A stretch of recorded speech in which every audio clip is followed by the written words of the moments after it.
Hey everybody, this is Peter, and today I thought I'd talk to you about the experiences I had in Peru taking ayahuasca. Um, I first heard about ayahuasca, I think like many people have, by watching the Joe Rogan podcast. For those of you not familiar with this, Joe Rogan did a podcast with Aubrey Marcus, I believe it was, who talked about his experiences in Peru drinking ayahuasca. And it's this great conversation that he had describing his experiences. It sounded truly magical. And after hearing that, it was just something I wanted to try. Like, it was just very intrigued by his story and wanted to see what this was all about. So I did a bit of research on this, and I booked a flight down to Peru. And, I went down there for 3 weeks, and, my first 2 weeks, they were pretty normal touristy kind of things. I fly into Lima, went down, saw the Nazca lines, did a hike down, not the Inca Trail, the other one, the Salcantay Trail. To Machu Picchu, right? You're in Peru, you got to go to Machu Picchu, right? And so pretty standard touristy stuff for the first 2 weeks before flying up to Iquitos, which is not accessible by road, and it's up in the Amazon basin. And yeah, I just sort of went there. I didn't really plan anything. I just wanted to show up to Iquitos because I understood that was sort of ayahuasca central, That's where most of the tourists go to try it. And I showed up in town with an idea of what I wanted to find. And so I started looking for somebody. And after a day of looking, I met some people offering ayahuasca experiences on the street. And I wasn't really feeling that. This is somebody coming up to you in the street. Hey, buddy, you want to try some ayahuasca? Yeah, but I don't know you. I don't know if I can trust you, But at the same time, I was pretty sure that the universe would send somebody. And sure enough, I wound up meeting a gentleman down there by the name of Antoine, who'd also come to Iquitos to try ayahuasca. In fact, he was about to go through a 6-week shamanic training ceremony, or shamanic training kind of program with ayahuasca there. And yeah, this guy I met, he was quite remarkable. He helped me find a shaman. Just to tell you a bit about this guy, I just want to tell you a little bit about this guy really quick because I thought he was just such a cool guy. He's hands down one of the most interesting people I've met while traveling. All right, he's an older gentleman. He's in his 60s. He's over from France, and he's fluent in English, French, and Spanish. And when we were kind of like walking through the city, hanging out, these same shady, sketchy people would come up to the two of us, and whereas I'd be quickly to say, yeah, no thanks, buddy, take a hike, he'd stop and he'd talk to them. He'd talk to them for the better part of, 30 minutes and really feel them out, I was quick to just write this off as somebody shady. He took the time to investigate. And in that sense, I was able to see that this was a guy who was just going through and enjoying life in the moment. He was doing a really good job of that. He's the type of guy who meditates for 3 hours a day. And he got into some crazy stuff when we were there. He tried, like he was telling me that when he was there, he tried Yopo. For those of you who don't know what that is, it's like that drug that they kind of put through like a bamboo shoot and they blow it up your nose. He said he tried that one. He said that one felt like a rocket ship, was how he described that one. And the other thing that he tried was the hallucinogenic frog. I don't know the name of it, but I think I was going to leave those experiences for another time, perhaps. Anyway, Antoine was able to set something up. I was kind of nervous that I was running out of time. I wanted to be able to get 3 ceremonies in. I was afraid I wouldn't be able to do it. But Antoine knew of this guy named Don Lucho. Don Lucho was the name of my of my shaman. He kind of led those 3 ceremonies. And, he managed to get on the phone, and he used his Spanish and jumped on the phone for like 5 minutes. And then when he got off, he turns to me and says, okay, they're going to be here in half an hour.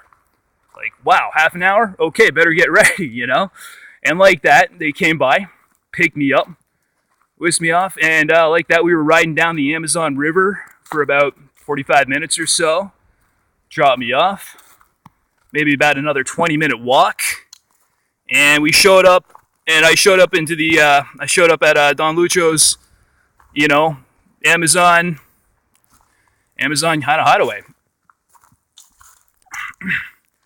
So when I arrived there, the first thing they did was they just ushered me into this kind of pen area next to like a pond, I guess, and they asked me to wash up. So I go in there and I bathed prior to the ceremony, and then I walked into this round hut that was it was like screened in, and there were about 20 of us inside of this hut. I believe I was the only Canadian. The rest seemed to be from various South American countries, and each of us has their own little sort of like bedroll there, like a pillow, a blanket, and a bucket for what was to come later. So, one by one, he'd go around the room, and we'd come up.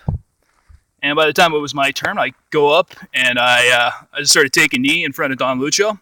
And he asked me if I would like some ayahuasca. And I say, sí, por favor, yes, please. And he poured me this cup of the brown liquid, which I take, and I swing it back.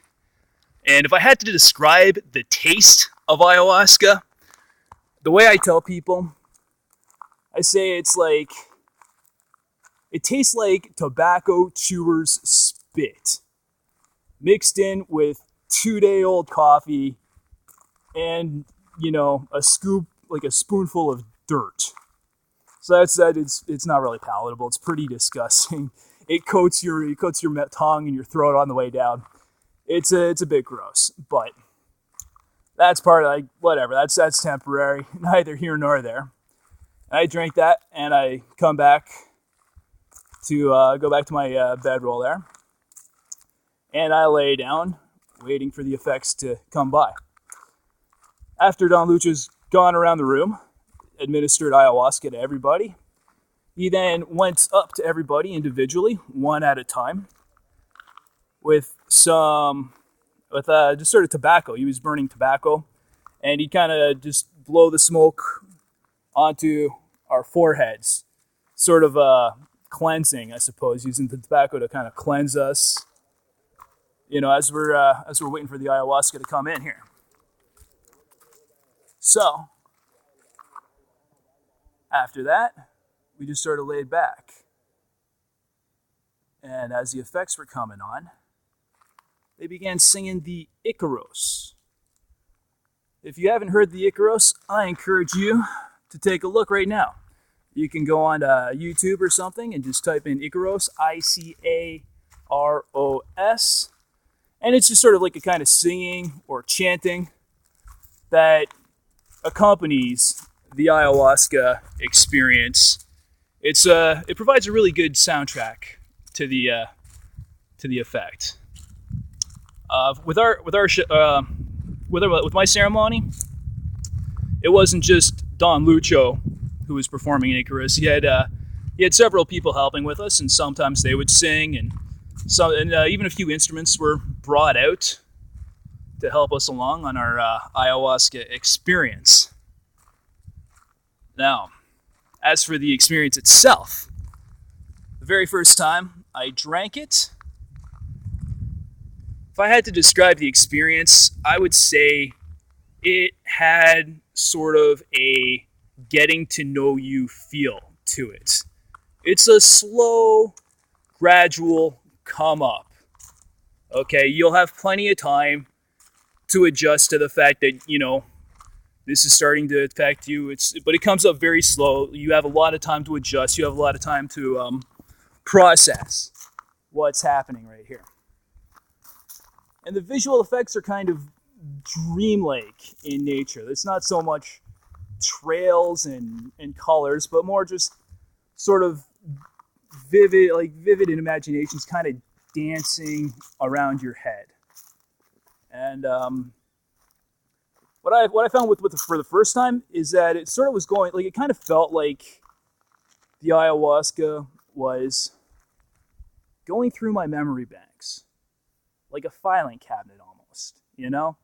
And it would just sort of go through and pull something up and be like, oh, hey, do you remember this memory? Like, do you remember what happened back here in high school? And it wasn't really pulling out memories that were, anything traumatic. It wasn't pulling out any like heavy emotional memories, more just kind of stuff I hadn't really thought about for a while.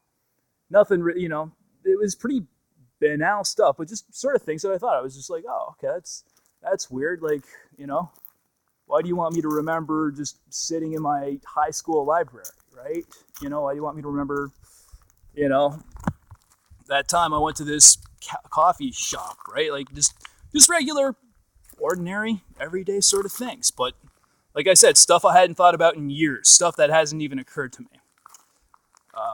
But the one thing I do remember, the one thing of significance I remember pulling out of my first ayahuasca experience was I was reminded of sort of what it was like when I was very, very young.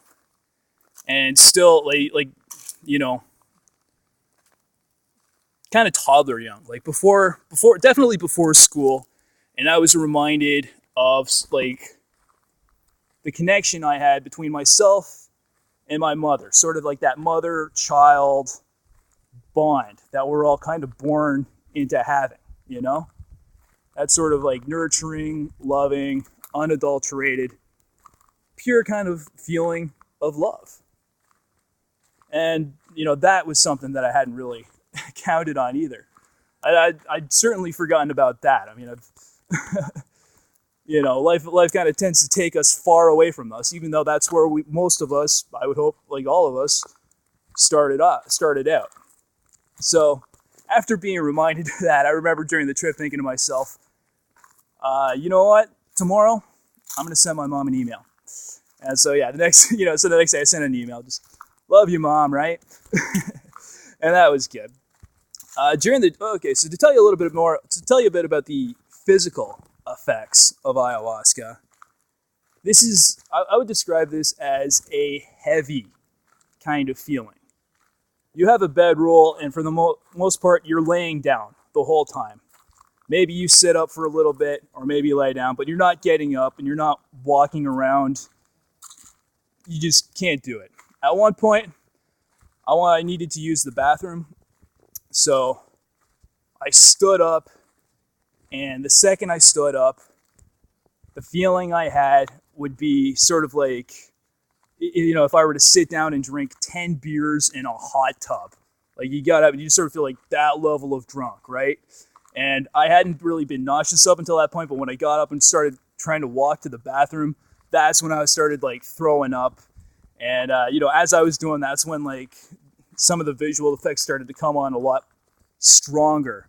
And so I walk out to the bathroom, do my thing, and it took forever for me to get from the bathroom back into the hut where the ceremony was. I probably was sitting out there for a good half hour, 45 minutes, just trying to muster up the strength to get back on my feet. And when I did, I'm stumbling around like a drunk, So if you take ayahuasca, be prepared to just stay in the same room for a long time there.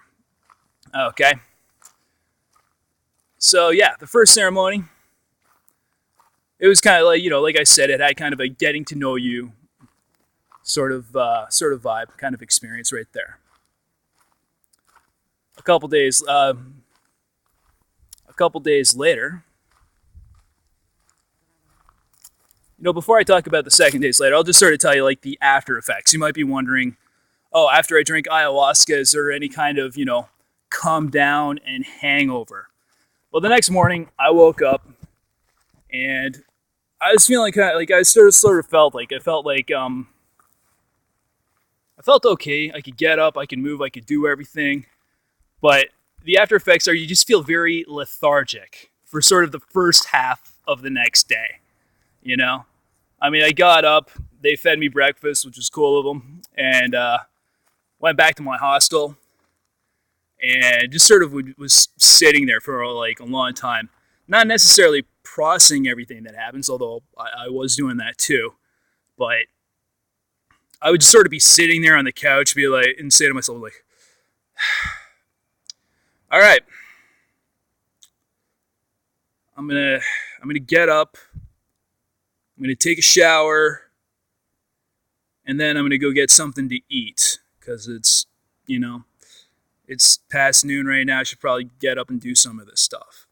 And then I would just sit there for like another 45 minutes before like, okay, mean it this time. I'm getting up. I'm going to do all this stuff. Like just lethargic, you know? So if you take it, just count on like the next day. You're just going to spend the first sort of half of the next day, you know, just kind of like not really wanting to move around too much. You can do whatever you have to do. It's not too bad. It's not like, you know, it's not nearly as bad as like a horrible hangover, or, you know, if you've ever tried something like MDMA, the come down from MDMA is much worse than ayahuasca. But anyway, that's what happens after you take ayahuasca. So 2 days later, I was picked up and taken away for my second ayahuasca ceremony. So same sort of thing. I got picked up, track out to the Amazon jungle a little bit. They send me in, and I'm, wash myself off again. I go back into the room. It's another group of about 20 or so people. And this time I met some Canadians there, which was nice. And we get our ayahuasca, and I take the ayahuasca again, and away we are, right? The ceremony repeats. And if I had to describe my second ayahuasca experience, it's the one I refer to as the Parade of Spirits, is sort of what I titled my second ayahuasca trip.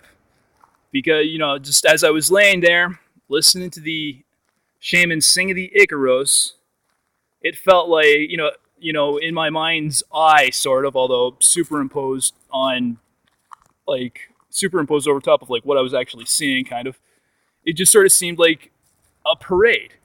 We're a group of certain entities that kind of came from all different sort of walks, you know, like some of them looked like elves, some of them resembled, you know, animals, aliens, people, any number of things. They would sort of come up and do just like a little kind of presentation, usually sort of a dance, or make some kind of gesture, or, they would just do something, and then they'd move along, and then the next ones would come in, and they would do their little thing. You know, some of the ones that I stood up, I remember, like at one point, I remember like seeing like these big, burly, tough-looking kind of creatures walk up, and it looked like they were winding up and getting ready to fight each other. And I was like, oh, am I going to watch a fight here? And they'd wind up and they'd swing like they were coming in, but at the last second they would switch it around, and instead of a fight, they would turn it into a dance or just some sort of comical gesture of sorts, right? And I was thinking like, okay, that's kind of cool. And I remember there's this other one that stood out. I mean, with all of these other entities, they all kind of took on the same thing where they would do a dance, they would choose this or that, or they would show something. But at one point, it kind of felt like I was in a room, and then 3 doors open, and 3 kind of elf-like creatures walk into the room together, and they all looked at each other and say, and had the attitude, okay, there's 3 of us, we know what we're going to do, okay, go. And that was it. Like, they decided exactly what they were going to do, based solely on the number of people that walked into the room at the same time. It was kind of unusual, but I found it kind of funny at the same time. But for the most part, it was the Parade of Spirits. Now, with my second trip, the trip was really good, but I'm going to include a bit of a warning if you're considering taking ayahuasca, okay? The first time, as I said, I didn't feel the need to purge until I stood up. And so for my second trip, I thought, hey, I'll bet if I lay down this entire time, I won't throw up and I'll be just fine. So that's what I did. And sure enough, the entire night, I did not throw up one bit at all. I laid down and the ayahuasca did its thing and I went to sleep. And when I woke up the next day, I stood up and quickly realized that I didn't avoid throwing up. I merely put it off until now. So I was up, I was throwing up. I could barely walk. I could barely move. I just felt horrible. It was terrible. At that point, like everybody else had sort of gotten up and had their breakfast, and they were all kind of ushered back into Iquitos to go back to their hotels or whatever. But they took one look at me and said, "Yeah, you're not good enough to travel just yet." So they kind of tried a few things. They got me to kind of like wash off again, and they gave me a bit, some stuff to drink, and they let me go back and sleep for a few hours. Before I was good enough, and even after sleeping for a few hours, and they gave me some breakfast. They gave me some breakfast after I slept for a couple hours. That was really cool of them. They let me, they didn't just put breakfast away and said "fend for yourself." They kind of fed me and sent me off. So if you do it, make sure you throw up. It's definitely going to help you rather than trying to avoid it. Okay, so. Lesson learned. I came back a couple days later for my third ceremony. This time, when I showed up, it was just me and the shaman. So I had my own private ayahuasca ceremony. Pretty cool. Same sort of thing this time. I got it. I asked for a little bit more this time, but the problem was that I drank it, and as you remember, it doesn't taste that good. And at this point, my body was starting to build up a bit of a resistance. I was just gagging the stuff down, and I kind of threw up a bit too early. I should have done my best to keep it down for at least half hour, preferably at least like an hour or two. But this time it's just after about 10-15 minutes, I threw up. And as a result, the effects weren't as strong as they were the first two times. It had more of like a body buzz feel to it, and just sort of a light, trippy kind of, light sort of trip sensation. Not as many visuals, not as many cool things were happening. But that was just sort of how it was. I suppose I could have asked for more. In retrospect, I probably should have, but I didn't do that. So that's what happened. It was just a late trip, and I just sort of found myself laying down there under the effects, and rather than being shown, I kind of just sort of, laid there and listened to the Icaros and did my thing. The only thing I can kind of remember from my third trip was I spent a solid amount of time thinking about sex during this trip. I don't know what you want to take out of that, but whatever. That just was what it was. Okay? So I guess the lesson learned from the third trip is that you're going to throw up. Just don't do it too soon. So if you do it, drink it, try to hold it down. Minimum half hour, preferably at least an hour before throwing up. Let it get into your system. And then see where the night takes you. Listen to the Icaros. It's beautiful music. It was a wonderful experience, and I definitely look forward to trying it again. At some point, I would love to go back, and instead of just going for 1 week and taking 3 ceremonies, I kind of want to do what my friend Antoine did and go for 6 weeks. I met a few people, and they were going for 6 weeks, doing ceremonies sort of every other day over the course of 6 weeks so that they could go deeper into the experience. And so, should I find myself there again, that's what I'd like to do. So, like I said, if you're thinking about doing this, I encourage you to try it. If you're thinking about trying ayahuasca, definitely try it. Even if you have a bad experience, you won't regret it. Okay? If your only option is to do it in your hometown, do it there. But I also strongly suggest going for the real Amazon experience, because the Amazon is a beautiful place. It has a lot to offer, and the way things are going right now, it might not be around forever. Although I hope I'm wrong about that. I sincerely do, because I would hate to lose that. I would hate to lose the jungle. Okay? So that said, if you have any questions about what I just described, if you want me to explain a little bit more in detail about my ayahuasca experience or the time in Peru, go ahead. Feel free to ask me any questions you might have. Leave any comments you want below. And if you'd like to hear more from me, go ahead and hit subscribe. I'd like to thank you for listening to me talk about this today. And until next time, keep on being awesome. Thank you.